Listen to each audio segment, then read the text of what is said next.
ദൈവനാമത്തിന് മഹത്വം ഉണ്ടാകട്ടെ. ഈ സെഷനിൽ എടുക്കുവാൻ ആഗ്രഹിക്കുന്ന സബ്ജക്റ്റ് 7 വർഷത്തെ മഹോപദ്രവ കാലത്ത് ഒരിക്കൽ കൂടെ പഴയ നിയമ വ്യവസ്ഥിതി ഇസ്രായേലുമായിട്ട് ദൈവം ഇടപെട്ടിരുന്ന സമയത്ത് ഉണ്ടായിരുന്ന പഴയ നിയമ വ്യവസ്ഥിതി മടങ്ങി വരും എന്നുള്ളതാണ് ഇന്നത്തെ സെഷൻ. അതുപോലെ തന്നെ യുഗങ്ങൾ തിരിച്ചുള്ള പഠനം, ഇംഗ്ലീഷിൽ ഇതിനെ ഡിസ്പെൻസേഷൻ എന്നാണ് പറയുന്നത്. എന്താണ് യുഗങ്ങൾ തിരിച്ച് പഠിക്കുന്നത്? കർത്താവിനോട് ശിഷ്യന്മാർ നിന്റെ വരവിനും ലോകാവസാനത്തിനും അടയാളം എന്ത് എന്ന് ചോദിക്കുമ്പോൾ ആ ലോകാവസാനം എന്ന് മലയാളത്തിൽ വിവർത്തനം ചെയ്തിരിക്കുന്നത് എൻഡ് ഓഫ് ദ ഏജ് അല്ലെങ്കിൽ യുഗാവസാനം എന്നാണ്. അപ്പോൾ ബൈബിൾ യുഗങ്ങൾ എന്നുള്ള ഒരു കൺസെപ്റ്റ് ബൈബിളിൽ ഉണ്ട്. അതുപോലെ തന്നെ കൊയ്ത്താണ് ലോകാവസാനം. നമുക്കറിയാം, ഇസ്രായേലിൽ ദൈവത്തോട് റിബല്യൻ ചെയ്തിരിക്കുന്ന ദുഷ്ടന്മാരെ കൂട്ടിച്ചേർക്കുന്ന ആ പ്രക്രിയ, ദൂതന്മാർ അവരെ കൂട്ടിച്ചേർത്ത് ന്യായവിധിക്കായിട്ട് തീച്ചൂളയിൽ ഇട്ട് കളയുന്ന ആ പ്രക്രിയയാണ് കൊയ്ത്ത് എന്ന് പറഞ്ഞിരിക്കുന്നത്. ഇതിനെക്കുറിച്ച് ഞാൻ വേറൊരു വീഡിയോ ഇട്ടിട്ടുണ്ട്. ഒരു ഭാഗിക ഉൽപ്രാവണം ബൈബിൾ പറയുന്നുണ്ടോ എന്നുള്ളതാണ് ആ വീഡിയോയുടെ പേര്. അപ്പോൾ ഈ എൻഡ് ഓഫ് ദ ഏജ് അല്ലെങ്കിൽ ഒരു യുഗം അവസാനിക്കുന്നത് ഈ കൊയ്ത്തോടു കൂടെയാണ് എന്ന് വളരെ വ്യക്തമാണ്. നമുക്ക് സുപരിചിതമായ വചനമാണല്ലോ, ന്യായപ്രമാണത്തിന്റെയും പ്രവാചകന്മാരുടെയും കാലം യോഹന്നാൻ വരെ ആയിരുന്നു എന്ന് പറയുന്നു. The law and the prophets were until John. അതായത് ദൈവത്തിന്റെ വ്യവസ്ഥിതി അനുസരിച്ച് തന്നെ ന്യായപ്രമാണത്തിന് ഒരു അവസാനമുണ്ടായിരുന്നു എന്ന് നമുക്ക് ഇതിൽ നിന്ന് വ്യക്തമാണ്. അപ്പോൾ യുഗങ്ങൾ തിരിച്ചു പഠിക്കുന്നത് ബിബ്ലിക്കലാണ് എന്ന് പറയാൻ വേണ്ടിയാണ് ഞാൻ ഈ വചനങ്ങൾ വായിക്കുന്നത്. യെശയ്യാ പ്രവചനം 63-ാം അധ്യായത്തില് മലയാളത്തിൽ വളരെ നല്ലൊരു ട്രാൻസ്ലേഷൻ ആണ് ഉള്ളത്. അവിടെ പറയുകയാണ്, യുഗാരംഭം മുതൽ ഞങ്ങളുടെ വീണ്ടെടുപ്പുകാരൻ എന്നാണ് ദൈവത്തെ വിളിച്ചിരിക്കുന്നത്. അപ്പോൾ യുഗം എന്നുള്ളത് ബിബ്ലിക്കലാണ്. യുഗം അല്ലെങ്കിൽ ഡിസ്പെൻസേഷൻ എന്ന് പറയുന്നത് ബിബ്ലിക്കലാണ്. ദൈവത്തിന്റെ രക്ഷാകര പദ്ധതിയിൽ 7 യുഗങ്ങളുണ്ട് എന്ന് വിശ്വസിക്കുന്നവരുണ്ട്. ചിലർ പറയുന്നു 11 യുഗങ്ങളുണ്ട്. എത്ര യുഗങ്ങളുണ്ട് എന്നുള്ളതല്ല ഇന്നത്തെ എൻ്റെ മുഖ്യമായ വിഷയം. എൻ്റെ വിഷയം ഇതാണ്: വെളിപ്പാട് പുസ്തകത്തിലെ സംഭവങ്ങൾ അല്ലെങ്കിൽ 7 വർഷത്തെ മഹോപദ്രവ കാലത്തെ നിയമങ്ങൾ ഇന്നത്തെ കൃപായുഗം അല്ലെങ്കിൽ നമ്മൾ ചർച്ച് ഏജ് എന്ന് പറയുന്ന ആ യുഗത്തിലെ നിയമങ്ങളുമായിട്ട് വ്യത്യാസമുള്ളതാണ് എന്ന് പറയാൻ വേണ്ടിയാണ് ഞാൻ മുഖ്യമായിട്ട് ഈ സെഷൻ എടുക്കുന്നത്. അപ്പോസ്തല പ്രവർത്തിക്കകത്ത് 17-ാം അധ്യായത്തിൽ നമ്മൾ കാണുന്നുണ്ട്, അറിവില്ലായ്മയുടെ കാലങ്ങളെ ദൈവം ലക്ഷ്യമാക്കാതെ ഇപ്പോൾ എല്ലായിടവും എല്ലാവരും മാനസാന്തരപ്പെടണമെന്ന് മനുഷ്യരോട് കൽപ്പിക്കുന്നു. ദൈവം തന്നെ അറിവില്ലായ്മയുടെ ഒരു കാലത്തെ സെപ്പറേറ്റ് ചെയ്തിട്ടുണ്ടായിരുന്നു എന്ന് ഇവിടെ നിന്ന് വ്യക്തമാണ്. മലയാളത്തിൽ ഇതിനെ യുഗം എന്ന് വിളിക്കുമ്പോൾ ഡിസ്പെൻസേഷൻ എന്നുള്ള വാക്കുകൊണ്ടാണ് ഇംഗ്ലീഷിൽ ഈ പ്രക്രിയ അല്ലെങ്കിൽ ഈ പഠനത്തെ ഡിസ്പെൻസേഷൻ എന്നുള്ള വാക്കുകൊണ്ടാണ് ഇംഗ്ലീഷിൽ പൊതുവെ പറഞ്ഞു വരുന്നത്. ഡിസ്പെൻസേഷൻ എന്നുള്ള വാക്കിന്റെ അർത്ഥം എക്സംഷൻ, ഇമ്മ്യൂണിറ്റി എന്നൊക്കെ ഉണ്ട്. അതുപോലെ തന്നെ system, order, scheme, plan, arrangement എന്നൊക്കെ ഉള്ള അർത്ഥം വരുന്നുണ്ട്. അപ്പോൾ ഈ രണ്ടാമത്തെ അർത്ഥത്തിനാണ് കൂടുതൽ ബിബ്ലിക്കൽ അർത്ഥമായിട്ട് ചേർന്ന് പോകുന്നത്. ഒരു ഡിസ്പെൻസേഷൻ, ഒരു ഡിസ്പെൻസർ എന്നതിന്റെ അർത്ഥം എന്ന് പറഞ്ഞു കഴിഞ്ഞാൽ എന്തെങ്കിലും ഒരു പ്രൊഡക്റ്റിനെ കണ്ടിന്യൂസ് ആയിട്ട് തരാൻ സാധിക്കുന്ന എന്തെങ്കിലും വെള്ളമോ അല്ലെങ്കിൽ കോഫി മെഷീനെ ഒക്കെ നമ്മൾ വേണം ഡിസ്പെൻസർ എന്ന് വിളിക്കും. ഡിസ്പെൻസറി എന്നുള്ള വാക്കുണ്ടായതും ഈ ഇതിൽ നിന്ന് തന്നെയാണ് എന്ന് മനസ്സിലാക്കുക. ഒരുപക്ഷെ നമ്മുടെ ഈ അരി പൊടിക്കുന്ന മെഷീനും മുളക് പൊടിക്കുന്ന മെഷീനും ഒക്കെ ഒരു ടൈപ്പ് ഡിസ്പെൻസർ എന്ന് വേണേൽ നമുക്ക് വിളിക്കാം. ദൈവത്തിന്റെ രക്ഷാകര പദ്ധതി അല്ലെങ്കിൽ ദൈവത്തിന്റെ സ്കീം അല്ലെങ്കിൽ ആ ഓർഡർ എന്നുള്ളതാണ് ഇവിടെ ഡിസ്പെൻസേഷൻ കൊണ്ട് അർത്ഥമാക്കുന്നത്. ഡിസ്പെൻസേഷൻ എന്നുള്ള വാക്ക് കുറഞ്ഞത് 5 ഭാഗത്തെങ്കിലും ബൈബിൾ പറയുന്നുണ്ട്. അതേ അർത്ഥത്തിൽ തന്നെ പറയുന്നുണ്ട്. ഞാൻ എല്ലാം ഇവിടെ വിവരിക്കുന്നില്ല. മലയാളത്തിൽ അത് വ്യവസ്ഥിതി എന്നുള്ള ഒരു വാക്കാണ് ഉപയോഗിച്ചിരിക്കുന്നത്. അവനിൽ താൻ മുൻ നിർണയിച്ചിരുന്ന തന്റെ പ്രസാദത്തിന് തക്കവണ്ണം തന്റെ ഹിതത്തിന് മർമ്മം അവൻ നമ്മളോട് അറിയിച്ചു. അത് സ്വർഗത്തിലും ഭൂമിയിലുമുള്ളത് എല്ലാം പിന്നെയും ക്രിസ്തുവിൽ ഒന്നായി ചേർക്കുക എന്നിങ്ങനെ കാലസമ്പൂർണതയിലെ വ്യവസ്ഥിതിക്കായി തന്നെ എന്ന് എഴുതിയിരിക്കുന്നു. അപ്പോൾ ഓരോ കാലഘട്ടത്തിലും ദൈവം ഒരു വ്യവസ്ഥിതി വെച്ചിട്ടുണ്ട് എന്ന് ഇവിടെ നിന്ന് മനസ്സിലാക്കുന്നു. അപ്പോൾ ഇപ്പോഴത്തെ വ്യവസ്ഥിതി എന്ന് പറയുന്നത് യേശുവിൽ വിശ്വസിച്ച് രക്ഷ പ്രാപിക്കുക എന്നുള്ളതാണ് ഇപ്പോഴത്തെ വ്യവസ്ഥിതി. പൗലോസ് എഫേസ്യ ലേഖനത്തിൽ പ്രാരം എഴുതുന്നു, അത് നിമിത്തം പൗലോസ് എന്ന ഞാൻ ജാതികളായ നിങ്ങൾക്ക് വേണ്ടി ക്രിസ്തുയേശുവിന്റെ ബദ്ധനായിരിക്കുന്നു. നിങ്ങൾക്കായി എനിക്ക് ലഭിച്ച ദൈവകൃപയുടെ വ്യവസ്ഥിതിയെക്കുറിച്ച് ഞാൻ മീതെ ചുരുക്കത്തിൽ എഴുതിയതുപോലെ വെളിപ്പാടിനാൽ എനിക്കൊരു മർമ്മം അറിയായി വന്നു എന്ന് നിങ്ങൾ കേട്ടിട്ടുണ്ടല്ലോ. ജാതികൾക്ക് രക്ഷ വരുന്നത് ഒരു പ്രത്യേക സമയത്ത് ഒരു വ്യവസ്ഥിതിയാണ് എന്ന് പറയുന്നത്. ഇതിന് ഡിസ്പെൻസേഷൻ എന്നുള്ള വാക്കുകൊണ്ടാണ് എഴുതിയിരിക്കുന്നത്. Dispensation of the grace of God which was given to me for you എന്ന് പറയുന്നത്. അതായത് ഈ പൗലോസിന് ലഭിച്ച ലേഖനങ്ങളിൽ കൂടെയാണ് ശരിക്കും നമ്മൾ ഇന്ന് കാണുന്ന സഭയ്ക്ക് ലഭിച്ചിരിക്കുന്ന ആ രക്ഷാകര പദ്ധതി. അല്ലെങ്കിൽ ജാതികളിൽ നിന്നോ അല്ലെങ്കിൽ യഹൂദനെന്നോ യവനെന്നോ ജാതിയെന്നോ വ്യത്യാസമില്ലാതെ യേശു ക്രിസ്തുവിൽ വിശ്വസിക്കുന്ന ഒരു കൂട്ടം ജനത്തെ സഭയായി മാറ്റുന്ന ആ വ്യവസ്ഥിതി, ഇതിനാണ് ഇംഗ്ലീഷിൽ ഡിസ്പെൻസേഷൻ അല്ലെങ്കിൽ മലയാളത്തിൽ ഇതിന് യുഗം എന്ന് പറയുക. പൗലോസ് ലേഖനങ്ങളിൽ 3 പ്രാവശ്യം ഈ പൗലോസ് പറഞ്ഞ സുവിശേഷം, സഭയ്ക്കുള്ള സുവിശേഷം അത് വ്യത്യസ്തമാണ് എന്ന് പറയുന്നുണ്ട്. പൗലോസ് ഇതിനെ എന്റെ സുവിശേഷം എന്നാണ് വിളിച്ചിരിക്കുന്നത്. ദൈവം യേശുക്രിസ്തു മുഖാന്തരം മനുഷ്യരുടെ രഹസ്യങ്ങളെ എന്റെ സുവിശേഷ പ്രകാരം ന്യായം വിധിക്കുന്ന നാളിൽ തന്നെ എന്ന് പറയുന്നുണ്ട്. റോമാലേഖനത്തിൽ പറയുന്നു, അറിയിച്ചിരിക്കുന്നതുമായ മർമ്മത്തിന്റെ വെളിപ്പാടിന് അനുസരണമായുള്ള എന്റെ സുവിശേഷത്തെക്കുറിച്ചും യേശുക്രിസ്തുവിനെ കുറിച്ചുള്ള പ്രസംഗത്തിനും ഒത്തവണ്ണം നിങ്ങളെ സ്ഥിരപ്പെടുത്തുവാൻ കഴിയുന്ന എന്ന് പറയുന്നപ്പോൾ ഈ പൗലോസ് പറഞ്ഞ സുവിശേഷം എന്റെ സുവിശേഷം എന്നാണ് പറയുന്നത്. ഇതിന്റെ പ്രത്യേകത എന്ന് പറഞ്ഞാൽ പ്യുവർ വിശ്വാസം എന്നുള്ളതാണ് ഇതിന്റെ ക്രൈറ്റീരിയ. അത് ഡിഫൈൻ ചെയ്തിട്ടുണ്ട്, 2 തീമോത്തിയോസിൽ ഡിഫൈൻ ചെയ്തിട്ടുണ്ട്. ദാവീദിന്റെ സന്തതിയായി ജനിച്ച് മരിച്ചിട്ട് ഉയർത്തെഴുന്നേറ്റിരിക്കുന്ന യേശുക്രിസ്തുവിനെ ഓർത്തുകൊള്ളുക, അതാകുന്നു എന്റെ സുവിശേഷം. പഴയ നിയമത്തിലെ സുവിശേഷം ഇതല്ല. ശരിക്കും പറയുകയാണ്, പഴയ നിയമത്തിലെ രക്ഷാകര പദ്ധതിയിൽ അവര് വരുവാൻ പോകുന്ന മശിഹായെ കുറിച്ച് അവർ കേട്ടിരുന്നു എന്നുള്ളതല്ലാതെ ഈ വരുവാൻ പോകുന്ന മശിഹായ ഒന്നും അവരുടെ കൽപ്പനയുടെ ഭാഗമായിരുന്നു എന്ന് ഞാൻ വിശ്വസിക്കുന്നില്ല. അപ്പോൾ ഇത് വളരെ വ്യക്തമായിട്ട് ഈ പൗലോസ് പറഞ്ഞ സുവിശേഷങ്ങൾ അല്ലെങ്കിൽ പുതിയ നിയമത്തിലെ രക്ഷാകര പദ്ധതി എന്ന് പറയുന്നത് അത് ഡിഫൈൻ ചെയ്തിട്ടുണ്ട്. എന്താണ്? ദാവീദിന്റെ സന്തതി, ജനിച്ചു മരിച്ചു ഉയർത്തെഴുന്നേറ്റിരിക്കുന്ന യേശുക്രിസ്തു, ഇതാണ് പൗലോസ് പറഞ്ഞ എന്റെ സുവിശേഷം. പൗലോസ് പറയുമ്പോഴെല്ലാം രക്ഷ എന്ന് പറയുന്നത് വിശ്വാസത്താൽ മാത്രമാണ് എന്ന് നമുക്കറിയാം. അപ്പോൾ തന്നെ യാക്കോബിന്റെ ലേഖനത്തിൽ പ്രവൃത്തി കൂടാത്ത വിശ്വാസം ഫലമില്ലാത്തതാണ് എന്നൊക്കെ നമ്മൾ കാണുന്നുണ്ട്. നമ്മൾ അതിന്റെ കോണ്ടെക്സ്റ്റ് കൂടെ ഒന്ന് മനസ്സിലാക്കണം. യാക്കോബിന്റെ ലേഖനം എഴുതുന്നത് ചിതറിപ്പാർക്കുന്ന 12 ഗോത്രങ്ങൾക്കാണ്. അതുപോലെ തന്നെ എബ്രായ ലേഖനം എഴുതിയിരിക്കുന്നത് അത് ഹീബ്രൂസിനാണ് അല്ലെങ്കിൽ യഹൂദന്മാർക്കാണ്. അപ്പോൾ എപ്പോഴും അവരുടെ പശ്ചാത്തലത്തിൽ ഇത് എഴുതുമ്പോൾ അതിനകത്ത് വിശ്വാസവും പ്രവൃത്തിയും വരുന്നുണ്ട്. അതേസമയം സഭയ്ക്ക് പ്രവൃത്തി വേണം, അതൊരു ബൈ പ്രൊഡക്റ്റ് ആണ്. പക്ഷേ പ്രവൃത്തി കൊണ്ടല്ല നമ്മൾ രക്ഷപ്പെടുന്നത്. നമ്മൾ രക്ഷിക്കപ്പെടുന്നത് യേശു ക്രിസ്തുവിലുള്ള പ്യുവർ വിശ്വാസം കൊണ്ട് മാത്രമാണ്. ഇത് വളരെ ബേസിക് ആയിട്ട് നമ്മൾ അറിഞ്ഞിരിക്കേണ്ട കാര്യമാണ്.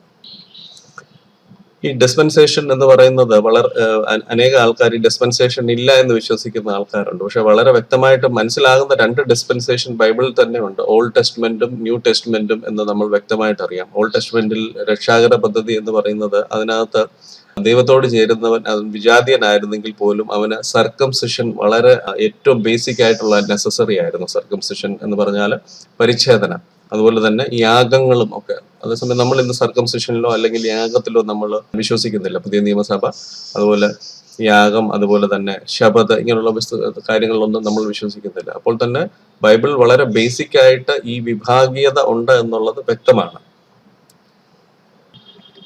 ഞാൻ ആദ്യമേ പറഞ്ഞു, ചിലർ ഇതിനെ 11 ഭാഗിക്കുന്നവരുണ്ട്, ചിലർ 8 ഭാഗിക്കുന്നവരുണ്ട്. പക്ഷെ കുറഞ്ഞ പക്ഷം നമ്മൾ 2 ഇതുണ്ടെന്നുള്ള എല്ലാവർക്കും വ്യക്തമാണ്. പുതിയ നിയമം, പഴയ നിയമം, യേശുക്രിസ്തുവിലുള്ള വിശ്വാസത്താലുള്ള രക്ഷ എന്ന് പറയുന്ന പുതിയ നിയമ ചർച്ച് ഏജ് എന്ന് നമ്മൾ ഇതിനെക്കുറിച്ച് പറയുന്നുണ്ട്. ഇതിന്റെ പ്രത്യേകത, ഇത് ഓരോ കാലത്തും തുടങ്ങുന്ന ഒരു വ്യക്തിയിൽ നിന്നാണെങ്കിൽ ആ വ്യക്തി ഒരു ന്യായവിധിയോടുകൂടിയാണ് ഇതിന്റെ ഡിസ്പെൻസേഷൻ അവസാനിക്കുന്നതെന്നാണ് ഇതിനെക്കുറിച്ച് പഠിച്ചിരിക്കുന്നവർ പറയുന്നത്. ഉദാഹരണം, ഉൽപ്പത്തിയിൽ തുടങ്ങുമ്പോൾ ഉൽപ്പത്തിയിൽ ഒരു ന്യായവിധി നടക്കുന്നുണ്ട്. ആ ന്യായവിധിയിൽ അവരെ തോട്ടത്തിൽ നിന്ന് പുറത്താക്കുന്നു. അതുപോലെ തന്നെ ഓരോന്നും നോക്കുകയാണെങ്കിൽ ഈ ഡിസ്പെൻസേഷന്റെ അവസാനം ഒരു ന്യായവിധിയുണ്ട്. എന്റെ വിഷയം ഇതല്ല, അതുകൊണ്ട് ഞാൻ അതിനകത്ത് പ്രവേശിക്കുന്നില്ല. ഈ ഡിസ്പെൻസേഷനെ കുറിച്ച് പറയുമ്പോൾ ബൈബിളിൽ തന്നെ വ്യക്തമായിട്ട് പറയുന്നുണ്ട്. ബൈബിളിനെ ഡിവൈഡ് ചെയ്ത് പഠിക്കണം. തീമോത്തിയോസിന് എഴുതിയ ലേഖനത്തിൽ എപ്രകാരം പറയുന്നു, സത്യവചനത്തെ യഥാർത്ഥമായി പ്രസംഗിച്ചത് കൊണ്ട് ലജ്ജിപ്പാൻ സംഗതി ഇല്ലാത്ത വേലക്കാരനായി ദൈവത്തിന് കൊള്ളാവുന്നതിനായി നിൽക്കാൻ ശ്രമിക്കുക എന്ന് പറയുമ്പോൾ ഇംഗ്ലീഷിൽ പറയുന്ന dividing the word of truth, അതായത് ഇതിനെ വിഭാഗിച്ച് പഠിക്കുക എന്നുള്ളത് വളരെ മസ്റ്റാണ്. അപ്പോൾ അത് പല രീതിയിലുണ്ട് വിഭാഗനം. ഒരു സെന്റൻസിൽ തന്നെ പല കാലഘട്ടത്തിൽ നടക്കുന്ന സംഭവങ്ങളെ വിഭാഗിക്കുന്നത് പോലെ തന്നെ ഇത് യുഗങ്ങളെ വിഭാഗിച്ച് പഠിക്കുക എന്നുള്ളത് ലജ്ജിച്ചു പോകാൻ സംഗതിയില്ലാത്ത വേലക്കാരന് വേണ്ട ഒരു നെസസറി ക്വാളിറ്റി ആണ് എന്ന് ഇവിടെ നിന്ന് വ്യക്തമാണ്. ഇനി ഞാൻ എന്റെ സബ്ജക്റ്റിലേക്ക് തിരിച്ചു വരട്ടെ. മഹോപദ്രവ കാലത്തെയും ഇപ്പോഴത്തെയും വ്യവസ്ഥിതിയെ കുറിച്ച് എന്താണ് അതിൽ മാറ്റം എന്നുള്ളതാണ് ഇതിനകത്ത് ഞാൻ മെയിനായിട്ട് എടുക്കുവാൻ ഉദ്ദേശിക്കുന്നത്. വെളിപ്പാട് പുസ്തകത്തിൽ പറഞ്ഞിരിക്കുന്ന ഈ സംഭവങ്ങൾ നടക്കുമ്പോൾ അന്നത്തെ ദൈവ വ്യവസ്ഥിതി, അന്ന് രക്ഷയ്ക്ക് വേണ്ട ദൈവ വ്യവസ്ഥിതി വേറെയാണ് എന്ന് പറയാൻ വേണ്ടിയാണ് ഞാൻ ഈ സെഷൻ കൂടുതലായിട്ട് ഉപയോഗിക്കുന്നത്. നമുക്കറിയാം, പുതിയ നിയമത്തിന്റെ വ്യവസ്ഥിതി അനുസരിച്ച് നമ്മളെ ഉപദ്രവിക്കുന്നവർക്ക് വേണ്ടി പ്രാർത്ഥിക്കാനാണ് ക്രിസ്തു നമ്മളെ പഠിപ്പിച്ചിരിക്കുന്നത്. അതേസമയം ഈ വെളിപ്പാട് പുസ്തകത്തിലെ സംഭവങ്ങൾ നടക്കുമ്പോൾ അന്ന് 5-ാം മുദ്ര പൊട്ടിക്കുമ്പോൾ അറക്കപ്പെട്ടവരുടെ ആത്മാക്കൾ ദൈവത്തോട് പ്രതികാരത്തിനായിട്ട് നിലവിളിക്കുന്നുവെന്ന് നമുക്കറിയാം. ഈ നിലവിളി ദൈവം കേൾക്കുന്നു എന്ന് മാത്രമല്ല, ഈ പ്രാർത്ഥനയ്ക്ക് ഉത്തരം നൽകുന്നുവെന്നും നമ്മൾ ഇവിടെ നിന്ന് മനസ്സിലാക്കുന്നുണ്ട്. അപ്പോൾ ഇത് തമ്മിൽ കോൺട്രാഡിക്റ്റ് ചെയ്യുന്നുണ്ട്. അപ്പൊ ഇതിനർത്ഥം ഇതാണ്, ഇത് രണ്ടും രണ്ട് വ്യവസ്ഥിതികളാണ്, അല്ലെങ്കിൽ ഇത് യഹൂദന്റെ പഴയകാല സംഭവങ്ങളാണ്.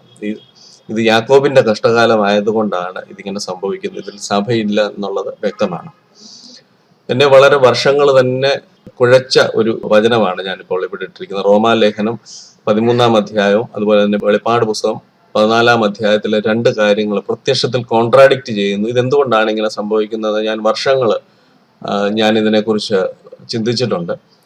പിന്നീടാണ് ഇങ്ങനെ വളരെയേറെ കാര്യങ്ങൾ ഈ കോൺട്രാഡിക്റ്റ് ചെയ്യുന്നത് അതൊരു മർമ്മമാണെന്നും ഇങ്ങനെ യുഗം തിരിച്ചുള്ള പഠനങ്ങൾ ഉണ്ടെന്നും ഒക്കെ എനിക്ക് മനസ്സിലാക്കാൻ ദൈവം ഇടവരുത്തിയത്. അത് കഴിഞ്ഞ് പിന്നെ ഇതിനെക്കുറിച്ചുള്ള പ്രസംഗങ്ങളൊക്കെ ഞാൻ കേൾക്കുവാനിടയായി. അപ്പോൾ എന്റെ മനസ്സിനെ മതിച്ചിരുന്ന ചിന്ത ഇതായിരുന്നു. ഒരു ഭാഗത്ത് ദൈവം പറയുകയാണ്, ഏത് മനുഷ്യനും ശ്രേഷ്ഠാധികാരങ്ങൾക്ക് കീഴടങ്ങട്ടെ, ദൈവത്താൽ അല്ലാതെ ഒരധികാരവും ഇല്ലല്ലോ. ആകയാൽ അധികാരത്തോട് മറുക്കുന്നവൻ ദൈവ വ്യവസ്ഥിതിയോട് മറുക്കുന്നവരോ ശിക്ഷാവിധി പ്രാപിക്കും എന്ന് ഒരു ഭാഗത്ത് എഴുതിയിരിക്കുന്നു. ഇതാണ് നമുക്ക് സഭയുടെ നിയമം. നമുക്ക് ഗവൺമെന്റുകളെയോ അല്ലെങ്കിൽ ഭരണാധിപന്മാരെയോ എതിർക്കാൻ നമുക്ക് വകുപ്പില്ല. അതിനു പകരം അവർക്ക് വേണ്ടി പ്രാർത്ഥിക്കണമെന്നാണ് സഭായുഗത്തിലെ കൽപ്പന.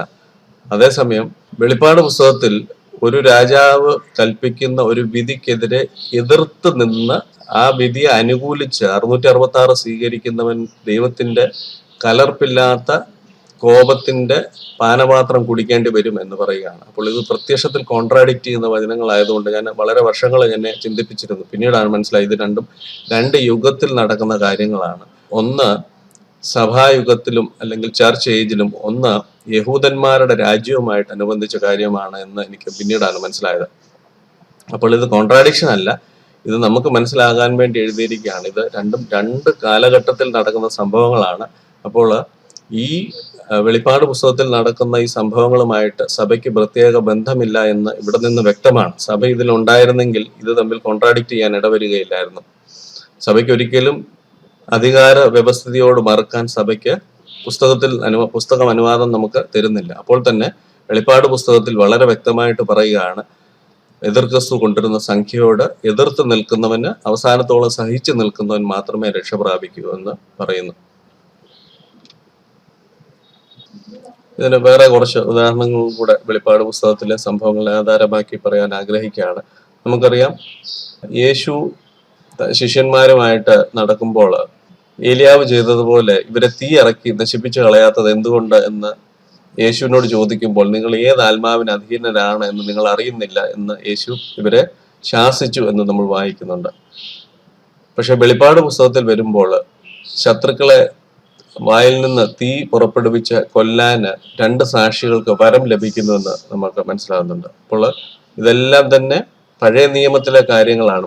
അതായത് പഴയ നിയമത്തിലെ അധികാരങ്ങളും പഴയ നിയമത്തിലെ വ്യവസ്ഥിതിയും വീണ്ടും ഒരിക്കൽ കൂടെ വെളിപ്പാട് പുസ്തകത്തിൽ തിരികെ വരുന്നു, അല്ലെങ്കിൽ ഇതെല്ലാം ഇസ്രായേൽ എന്നൊരു രാജ്യവുമായിട്ട് ബന്ധപ്പെട്ട് നിൽക്കുന്നു എന്ന് വ്യക്തമാക്കുന്ന വചനഭാഗങ്ങളാണ്.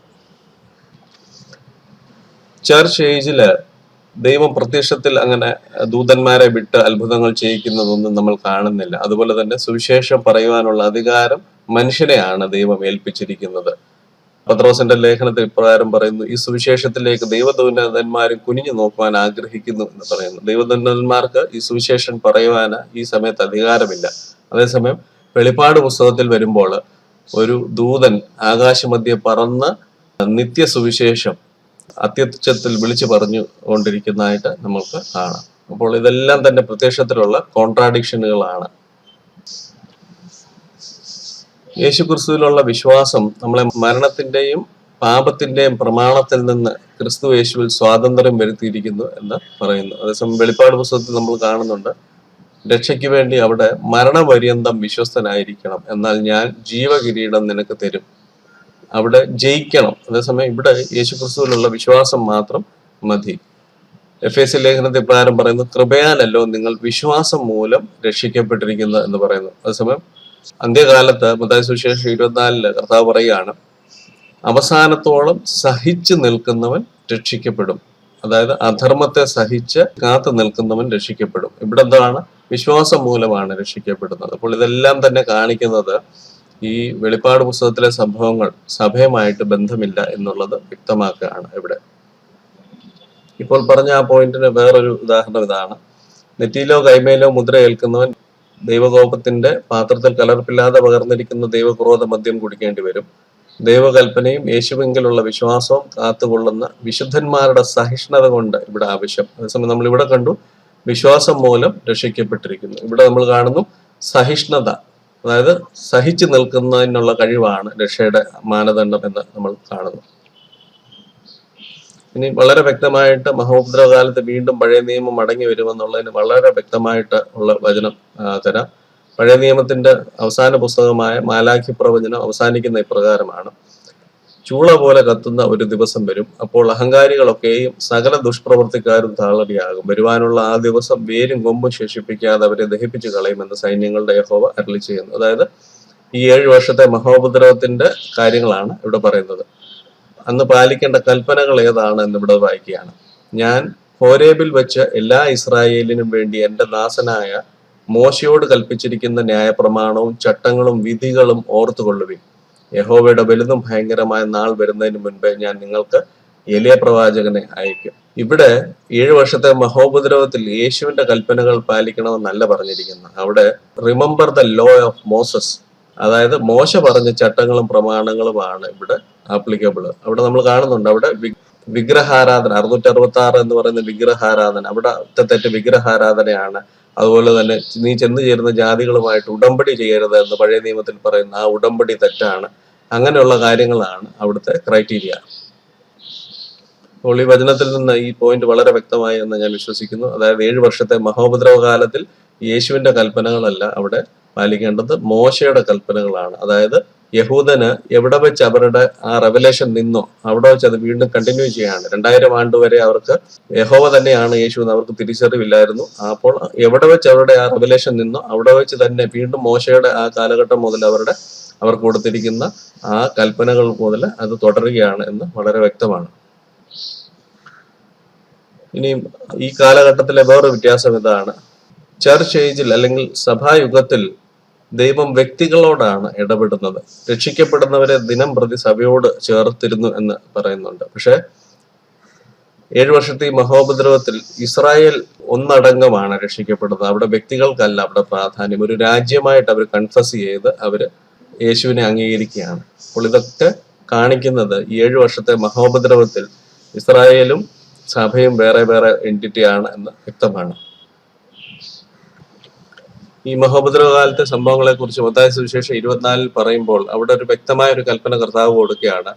എന്നാൽ ദാനിയേൽ പ്രവാചകൻ മുഖാന്തരം അരുളി ചെയ്തതുപോലെ ശൂന്യമാക്കുന്ന മ്ലേച്ഛത വിശുദ്ധ സ്ഥലത്ത് നിൽക്കുന്ന നിങ്ങൾ കാണുമ്പോൾ വായിക്കുന്നവൻ ചിന്തിച്ചു കൊള്ളട്ടെ. അന്ന് യഹൂദിയിലുള്ളവർ മലകളിലേക്ക് ഓടിപ്പോകട്ടെ. വീട്ടിന്മേലിരിക്കുന്നവൻ വീട്ടിലുള്ളത് എടുക്കേണ്ടതിന് ഇറങ്ങരുത്. വയലിലുള്ളവർ വസ്ത്രം എടുക്കുവാൻ മടങ്ങിപ്പോകരുത്. ആ കാലത്ത് ഗർഭിണികൾക്കും മുല ഒടിപ്പിക്കുന്നവർക്കും അയ്യോ കഷ്ടം. എന്നാൽ നിങ്ങളുടെ ഓടിപ്പോക്ക് ശീതകാലത്തോ ശബത്തിലോ സംഭവിക്കാതിരിക്കാൻ പ്രാർത്ഥിപ്പിക്കും. ഇത് യേശു പറഞ്ഞ കൽപ്പനയാണ്. പക്ഷെ നമ്മൾ എത്ര പേര് ഈ കൽപ്പന പാലിക്കുന്നുണ്ട്? അതെന്നു ചോദിച്ചാൽ ഇത് നമ്മൾക്കുള്ള കൽപ്പനയല്ല എന്ന് വളരെ വ്യക്തമാണ്. ഇത് വേറൊരു യുഗത്തിൽ താമസിക്കുന്ന വേറൊരു ഡിസ്പെൻസേഷൻ അല്ലെങ്കിൽ യഹൂദന്മാർക്ക് വേണ്ടിയുള്ള ഒരു സ്പെസിഫിക് കൽപ്പനയാണെന്ന് വളരെ വ്യക്തമായിട്ട് നമുക്ക് തിരിച്ചറിയാം. അതുകൊണ്ടാണ് ശബത്തിലോ ശീതകാലത്തോ സംഭവിക്കാതിരിക്കാൻ പ്രാർത്ഥിപ്പീൻ എന്ന് പറഞ്ഞത്. എന്താണ് ശബത്ത് നോക്കുന്നവർക്ക് ഇത് ആപ്ലിക്കബിൾ ആകുന്നുള്ളൂ. അത് തന്നെയല്ല, അന്ന് യഹൂദിയിലുള്ളവർക്കാണ് ഇത് ആപ്ലിക്കബിൾ ആകുന്നത്. അതേസമയം നമുക്ക് ഒരു പരിധി വരെ ആപ്ലിക്കബിൾ ആകുന്നത് ഈ സംഭവങ്ങളൊക്കെ നമ്മൾ മുൻകൂട്ടി വരാൻ പോകുന്നത് കൊണ്ട് കർത്താവ് തന്റെ സഭയെ മണവാട്ടിയെ ചേർക്കാൻ വരുന്ന സമയത്ത് നമ്മൾ വിശുദ്ധിയോടെ യേശുവിന് വേണ്ടി കാത്തു നിൽക്കാനുള്ള കൃപ തരാൻ വേണ്ടിയാണ് നമ്മൾ പ്രാർത്ഥിക്കുന്നത്. അപ്പോൾ ഇതെല്ലാം കാണിക്കുന്നത് ഇത് രണ്ടും രണ്ട് സംഭവങ്ങൾ അല്ലെ രണ്ട് കാലഘട്ടത്തിൽ രണ്ട് ജനതയ്ക്ക് വേണ്ടി രണ്ട് ഡിസ്പെൻസേഷനിൽ നടക്കുന്ന കാര്യങ്ങളാണ് എന്ന് വ്യക്തമാണ്. നമുക്കറിയാം സഭായുഗത്തിൽ ചർച്ച് ഏജില് യഹൂദനെന്നോ യവനനെന്നോ ദാസനെന്നോ സ്വതന്ത്രനോ ഇല്ല, യേശുക്രിസ്തുവിൽ എല്ലാവരും ഒരുപോലെയാണ് എന്ന് നമുക്കറിയാം. അതേസമയം യേശുവിന്റെ രണ്ടാമത്തെ വരവുമായിട്ട് അനുബന്ധിച്ച് വീണ്ടും ഈ ദാസ്യവൃത്തി എന്ന് പറയുന്ന സംഭവമുണ്ട്. അതായത് വെളിപ്പാട് പുസ്തകം 13-ാം അധ്യായത്തിൽ നമ്മൾ കാണുന്നുണ്ട്, ബദ്ധരാക്കി കൊണ്ടുപോകുന്നവരെ ബദ്ധരാക്കും എന്ന് വ്യക്തമായിട്ട് പറയുന്നുണ്ട്. അതായത് ഇസ്രായേലിനെ ആരാണോ ബദ്ധരാക്കി അല്ലെങ്കിൽ ക്യാപ്റ്റിവിറ്റിയിൽ അല്ലെങ്കിൽ പ്രവാസത്തിലേക്ക് കൊണ്ടുപോകുന്നത് അവരെ ഇസ്രായേൽ ബദ്ധരാക്കും, അല്ലെങ്കിൽ അന്ന് അടിമവേല എടുപ്പിക്കുന്ന സംഭവമുണ്ട് എന്ന് വ്യക്തമാണ്. യശയ്യാപ്രവചനത്തിൽ അത് വളരെ വ്യക്തമായിട്ട് എക്സ്പ്ലെയിൻ ചെയ്തിട്ടുണ്ട്. തങ്ങളെ ബദ്ധരാക്കിയവരെ അവർ ബദ്ധരാക്കുകയും തങ്ങളെ പീഡിപ്പിച്ചവരെ വാഴുകയും ചെയ്യും എന്ന് പറഞ്ഞിട്ടുണ്ട്. അപ്പോൾ അന്ന് അടിമ വേല ചെയ്യിക്കുന്നതിന് അന്ന് തെറ്റില്ല. അതേസമയം പുതിയ നിയമസഭയ്ക്ക് അടിമയെന്നോ യഹൂദനെന്നോ യവനനെന്നോ വ്യത്യാസമില്ലാതെ ദൈവസഭയിൽ എല്ലാവർക്കും ഒരേ സ്ഥാനമാണ് ഉള്ളത് എന്ന് നമുക്ക് മനസ്സിലാക്കാം. ഇനി യശയ്യാപ്രവചനം 53-ാം അധ്യായത്തിൽ യേശുവിനെ കുറിച്ചുള്ള പ്രവചനം, 53-ാം അധ്യായം തുടർച്ചയായിട്ട് യേശുവിനെ കുറിച്ചുള്ള പ്രവചനമാണ്. വലത് കവിളിൽ അടിക്കുന്നവന് ഇടത് കവിൾ കൂടെ കാണിച്ചു കൊടുക്കാൻ കൽപ്പിച്ച യേശു പിന്നീട് ബലവാന്മാരോടുകൂടെ അവൻ കൊള്ള പങ്കിടും എന്ന് വ്യക്തമായിട്ട് എഴുതിയിരിക്കുന്നു. എന്തുകൊണ്ടാണ്? ഇത് രാജവ്യവസ്ഥിതിയാണ്. യേശുവിന്റെ രണ്ടാമത്തെ വരവിന് ശേഷം ഈ നമ്മള് പുതിയ നിയമത്തിൽ കാണുന്ന യേശു ആക്ച്വലി അവിടെ രാജവാഴ്ചയാണ്. ഇസ്രായേലിനെ കൊള്ളയിട്ടവരെയും പ്രവാസത്തിലേക്ക് കൊണ്ടുവരികയും അവരെ കൊള്ളയിടുകയും അവരെ അടിമകളായിട്ട് പിടിക്കുകയും ഒക്കെ ചെയ്യുന്ന വ്യവസ്ഥിതിയാണ് വരാൻ പോകുന്നത്, രാജവ്യവസ്ഥിതി. അതുപോലെ തന്നെ ഈ 7 വർഷത്തെ മഹോപദ്രവത്തിൽ ഹോമയാഗമുണ്ട്. ഹോമയാഗം അത് അക്സെപ്റ്റ് ചെയ്യപ്പെടുമെന്ന് വ്യക്തമാണ്. നമ്മൾ പുതിയ നിയമം നമ്മൾ പഠിക്കുമ്പോൾ ഇനി യാഗങ്ങളില്ല എന്ന് നമുക്കറിയാം. പക്ഷെ പരിശുദ്ധാത്മാവ് എഴുതിയിരിക്കുന്നു, എതിർ ക്രിസ്തു ദൈവത്തിനുള്ള സൈന്യങ്ങളുടെ അധിപതി എന്ന് പറയുന്നത് യേശുവിനെയാണെന്ന് നമുക്കറിയാം. യോശുവായ്ക്ക് പ്രത്യക്ഷപ്പെടുന്ന സൈന്യങ്ങളുടെ അധിപതിയായിട്ടാണ്. സൈന്യങ്ങളുടെ അധിപതിയോളം തന്നെത്താൻ വലുതാക്കി അവനുള്ള, അതായത് സൈന്യങ്ങളുടെ അധിപതിക്കുള്ള നിരന്തര ഹോമയാഗം അപഹരിച്ചു എന്ന് എഴുതിയിരിക്കുന്നു. എതിർ ക്രിസ്തു നിരന്തര ഹോമയാഗത്തെ അവന് വേണ്ടി അപഹരിച്ചു. അപ്പോൾ ഈ നിരന്തര ഹോമയാഗം സൈന്യങ്ങളുടെ അധിപതിക്കുള്ളതാണ് എന്ന് വ്യക്തമായിട്ട് പരിശുദ്ധാത്മാവ് രേഖപ്പെടുത്തിയിരിക്കുന്നു. 1000 ആണ്ട് വാഴ്ചയിൽ നമുക്കറിയാം യാഗങ്ങളുണ്ട് എന്ന് നമുക്കറിയാം. എവിടെ വെച്ച് ഇസ്രായേലിൽ തെറ്റിപ്പോയോ, സാദോക്ക് പുരോഹിതന്മാര് ഈ യാഗം വീണ്ടും സാദോക്കിന്റെ വംശത്തിലുള്ള ആൾക്കാർ തന്നെ ഈ യാഗം അർപ്പിക്കണമെന്നും ഈ യാഗത്തിൽ ദൈവം പ്രസാദിക്കുമെന്ന് 1000 ആണ്ട് വാഴ്ചയിൽ യാഗമുണ്ട് എന്ന് ആർക്കും സംശയമില്ല. അപ്പോൾ ഈ പറഞ്ഞു വന്ന ഈ വചനങ്ങളിൽ നിന്നൊക്കെ വളരെ വ്യക്തമാണ് വെളിപ്പാട് പുസ്തകത്തിലെ ഈ സംഭവങ്ങളെല്ലാം തന്നെ യഹൂദനുമായിട്ടാണ് ബന്ധപ്പെട്ട് കിടക്കുന്നത്. ഇത് സഭയ്ക്ക് ഇതിനകത്ത് യാതൊരു കാര്യമില്ല. ജാതികളുടെ പൂർണ്ണസംഖ്യ തികഞ്ഞു കഴിഞ്ഞതിന് ശേഷം ദൈവം ഇസ്രായേലിന്റെ കണ്ണ് തുറപ്പിക്കുന്ന സംഭവങ്ങളാണ് നടക്കുന്നത് പിന്നീട്. അപ്പോൾ ഇതിനെ യുഗമായിട്ട് തിരിച്ചിരിക്കുകയാണ്. ഇപ്പോഴത്തെ ഈ യുഗത്തിന് ചർച്ച് ഏജ് അല്ലെങ്കിൽ സുപ്രസാദ കാലം എന്ന് വിളിക്കുന്നു. അതേസമയം വരാൻ പോകുന്ന ഈ യുഗം എന്ന് പറയുന്നത് യഹോവയുടെ കോപ ദിവസമാണ്. നമുക്കറിയാം ആ കോപ ദിവസത്തിന്റെ പ്രൈമറി ഓഡിയൻസ് എന്ന് പറയുന്നത് ഇസ്രായേൽ ദേശമാണ്. എഴുതിയിരിക്കുന്നതെല്ലാം നിവൃത്തിയാകേണ്ടതിന് ആ നാളുകൾ പ്രതികാര കാലമാകുന്നു. ഇപ്പോൾ സുപ്രസാദ കാലമാണ്, പക്ഷെ 7 വർഷത്തെ മഹോപദ്രവം എന്ന് പറഞ്ഞു കഴിഞ്ഞാൽ ദൈവത്തിന്റെ പ്രതികാര കാലമാണ്. അത് ദേശത്ത് വലിയ ഞെരുക്കവും ഈ ജനത്തിന്റെ മേൽ ക്രോധവും ഉണ്ടാകുന്ന ദിവസമാണ്. ഏതാണ് ഈ ജനം എന്ന് പറയുന്നത്? യഹൂദന്മാരുടെ മേളിൽ ക്രോധ ദിവസമാണ്. അന്നത്തെ രക്ഷ എന്ന് പറയുന്നത് യഹൂദന് മാത്രമുള്ളതാണ്. അന്നാളിൽ ദാവീദ് ഗ്രഹത്തിനും യെരൂശലേം നിവാസികൾക്കും പാപത്തിന്റെയും മാലിന്യത്തിന്റെയും പരിഹാരത്തിനായി ഒരു ഉറവ തുറന്നിരിക്കും. അന്ന് പാപപരിഹാരത്തിനായിട്ട് ഉറവ തുറന്നിരിക്കുന്നത് യഹൂദന് വേണ്ടി മാത്രമാണ് എന്ന് വ്യക്തമാണ്. യഹോവയുടെ വലുതും ഭയങ്കരവുമായുള്ള ദിവസം വരും മുമ്പേ സൂര്യൻ ഇരുളായും ചന്ദ്രൻ രക്തമായും മാറിപ്പോവും. എന്നാൽ യഹോവയുടെ നാമം വിളിച്ചപേക്ഷിക്കുന്നവൻ ഏവനും രക്ഷിക്കപ്പെടും. യഹോവ അരുളി ചെയ്തതുപോലെ സിയോൻ പർവ്വതത്തിലും യെരൂശലേമിലും ഒരു രക്ഷിത ഗണവും ശേഷിച്ചിരിക്കുന്നവരുടെ കൂട്ടത്തിൽ യഹോവ വിളിപ്പാനുള്ളവരും ഉണ്ടാകും. അന്ന് വ്യക്തമായിട്ട് പറയാണ്, ശേഷിപ്പുള്ളത് സിയോൻ പർവ്വതത്തിലും യെരൂശലേമിലും അല്ലെങ്കിൽ യഹൂദന്മാർക്ക് മാത്രമാണ് അന്ന് രക്ഷ എന്ന്, യഹോവയുടെ ദിവസത്തിൽ രക്ഷയുള്ളതെന്ന് വളരെ വ്യക്തമാണ്. ദാനിയേൽ പ്രവചനത്തിൽ ഇപ്രകാരം പറയുന്നു, ആ കാലത്ത് നിന്റെ സ്വജാതിക്കാർക്ക് തുണ നിൽക്കുന്ന മഹാപ്രഭുവായ മിഖായേൽ എഴുന്നേൽക്കും. ഒരു ജാതി ഉണ്ടായത് മുതൽ ഈ കാലം വരെ സംഭവിച്ചിട്ടില്ലാത്ത കഷ്ടകാലം ഉണ്ടാകും. അന്ന് നിന്റെ ജനം, പുസ്തകത്തിൽ എഴുതി കാണുന്ന ഏവനും തന്നെ രക്ഷ പ്രാപിക്കും. അന്ന് രക്ഷ എന്ന് പറയുന്നത് സഭയ്ക്കല്ല, അന്ന് യഹൂദന്മാർക്ക് അല്ലെങ്കിൽ നിന്റെ ജനത്തിന്, ദാനിയേലിന്റെ ജനത്തിന് മാത്രമാണ് രക്ഷ എന്ന് നമ്മൾ അറിയുന്നുണ്ട്. അതുപോലെ തന്നെ 70 ആഴ്ചവട്ടം, ഞാൻ ഇതിനെക്കുറിച്ച് ക്ലാസ് ഇട്ടിട്ടുണ്ട്. 70 ആഴ്ചവട്ടത്തിന്റെ അവസാന ഒരാഴ്ചവട്ടത്തിൽ അന്ന് രക്ഷ എന്ന് പറയുന്നത് നിന്റെ ജനത്തിനും വിശുദ്ധ നഗരത്തിനും 70 ആഴ്ചവട്ടം എന്ന് പറയുന്നത്. 70 weeks are determined for your people and for your holy city. ഈ ഒരാഴ്ചവട്ടം എന്ന് പറയുന്നത് നിന്റെ ജനത്തിനും ദാനിയേലിന്റെ ജനത്തിനും യെരുശലേമിനും വേണ്ടി മാത്രമുള്ളതാണ്. യെശയ്യാപ്രവചനം 59-ാം അധ്യായത്തിൽ പ്രകാരം പറയുന്നു, എന്നാൽ സിയോനും യാക്കോബിൽ അതിക്രമം വിട്ടുതിരിയുന്നവർക്കും അവൻ വീണ്ടെടുപ്പുകാരനായി വരുമെന്ന് യഹോവയുടെ അരുളപ്പാട്. അപ്പോൾ രണ്ടാമത് യേശുവിന്റെ ഭൂമിയിലുള്ള പ്രത്യക്ഷത ആർക്ക് വേണ്ടിയാണ്? സിയോനിൽ നിന്ന്, യാക്കോബിൽ നിന്ന് അതിക്രമം വിട്ടുതിരിയുന്നവർക്ക് വേണ്ടി മാത്രമാണ് വരുന്നത്. അത് തന്നെയല്ല, കർത്താവ് പറഞ്ഞു, കർത്താവിന്റെ രണ്ടാമത്തെ വരവ് നോഹയുടെ കാലത്തും ലോത്തിന്റെ കാലത്തും സംഭവിച്ച പോലെ തന്നെ സംഭവിക്കും. നോഹയുടെ കാലത്ത് പ്രത്യേകത എന്താണ്? നോഹ പെട്ടകത്തിൽ കടന്നു, അതിനുശേഷം ആരും രക്ഷിക്കപ്പെട്ടില്ല. ലോത്തിന്റെ കാലത്ത് ഇതുപോലെ തന്നെ തിരിഞ്ഞു നോക്കിയ ഭാര്യ അടക്കം അവരെല്ലാം നശിച്ചു പോയി നമുക്കറിയാം. ഇനിയും ഒരു പ്രാവശ്യം ദൈവം ഈ കൃപായുഗത്തിലെ രക്ഷ, അല്ലെങ്കിൽ ഈ ചർച്ച് ഏജിലെ രക്ഷ ദൈവം അടച്ചു കഴിഞ്ഞു കഴിഞ്ഞാൽ പിന്നീട് ജാതികൾക്ക് രക്ഷയില്ല എന്നുള്ളത് വളരെ വ്യക്തമാണ്. പക്ഷെ അപ്പോൾ തന്നെ വെളിപ്പാട് പുസ്തകത്തിൽ സകല ജാതി, വംശം, പുരുഷാരം എന്ന് നമ്മൾ കാണുന്നുണ്ട്. ഇത് സഭയാണെന്ന് ആരും തെറ്റിദ്ധരിക്കരുത്. ഞാൻ ഇതിനെക്കുറിച്ച് ഒരു സെപ്പറേറ്റ് വീഡിയോ ഇട്ടിട്ടുണ്ട്.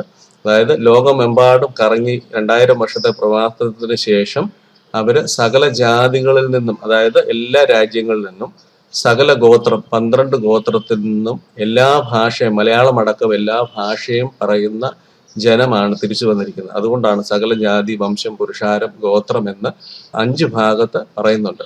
അപ്പോൾ ഇത് കണ്ട് നിങ്ങൾ തെറ്റിദ്ധരിക്കരുത്. ഇത് ഈ രക്ഷ ജാതികളുടെ രക്ഷയല്ല, ഇത് യഹൂദന്റെ രക്ഷ മാത്രമാണ്. നിങ്ങൾ ഈ ക്ലാസ് കണ്ടില്ലെങ്കിൽ അതും തീർച്ചയായിട്ടും കാണുക. യുഗങ്ങൾ തിരിച്ചുള്ള പഠനം എന്താണ് എന്നൊരു ബേസിക് ലഭിച്ചുവെന്ന് വിശ്വസിക്കുന്നു. 7 വർഷത്തെ മഹോപദ്രവം അത് യഹൂദന്മാർക്ക് വേണ്ടി, അല്ലെങ്കിൽ യാക്കോബിന് വേണ്ടി മാത്രമുള്ളതാണ്. അതിൽ സഭയ്ക്ക് യാതൊരു പങ്കാളിത്തവും ഇല്ല എന്ന് ഈ ക്ലാസ്സിൽ നിന്ന് വ്യക്തമായി എന്ന് വിശ്വസിക്കുന്നു. ദൈവം അനുഗ്രഹിക്കട്ടെ.